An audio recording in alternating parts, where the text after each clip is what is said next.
বিসমিল্লাহির রহমানির রহিম। আমার এই ভাইয়ের, এই প্রতিবন্ধী ভাইয়ের যখন প্রথম ভিডিওটা দিয়েছিলাম, চোখে পানি এসেছিল, কান্নায় বুক বাড়ছে আমরার। কারণ তার পরিস্থিতি দেখে মনটা অত্যন্ত খারাপ হয়ে গেছিল। ভিডিও দেখে লক্ষ মানুষের চোখে পানি এসেছে।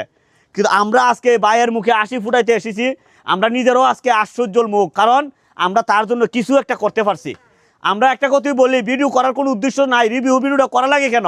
যারা আমাদেরকে বিশ্বাস করে, আমাদের সততার প্রতি শ্রদ্ধা রেখে তারা দেশে বিদেশ থেকে টাকা দেয়, তাদেরকে আমরা রিভিউ দিতে হয় 1 নম্বর। 2, আমরা যখন একটা ভিডিও করি আমরা নিজের পকেট থেকে প্রথম টাকা দেই, কিন্তু আমরা কত দিব?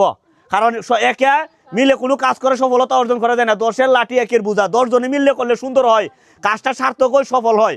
তাই আমি বলবো, আসুন সকলে মিলে মানবতার মুখে হাসি ফুটাই। আর ভিডিওতে আমার যে ভাই দেখতেছেন, ওনাকে নিয়ে যে আমরা ভিডিও করলাম, এতে উনার লজ্জার কোনো কিছু নাই। সে আমার ভাই, আমি ঘোষণা দিয়ে গেলাম, সে আমার মুসলিম ভাই, সে আমার একজন প্রাণপ্রিয় মানুষ, সে আমার আত্মার আত্মীয়। কারণ সে মানুষ, মানুষের চেয়ে বড় কোনো কিছু পৃথিবীতে নাই। তাই আমি বলি একটা কথায়, তার জায়গায় আমি 2 মিনিট লাগবে না আমি তার জায়গায় গিয়ে দাঁড়াতে। তাই আসুন, কোনো দান নয়, আমরা কি দান বলি কোনো সময়? এটা হলো উপহার, এটা হলো আল্লাহ তাআলার নিয়ামত। আমি গুনাহগার বা সকলের মাধ্যমে দায়িত্ব নিয়ে আমরা ওনার কাছে পৌঁছাই দিছি মাত্র।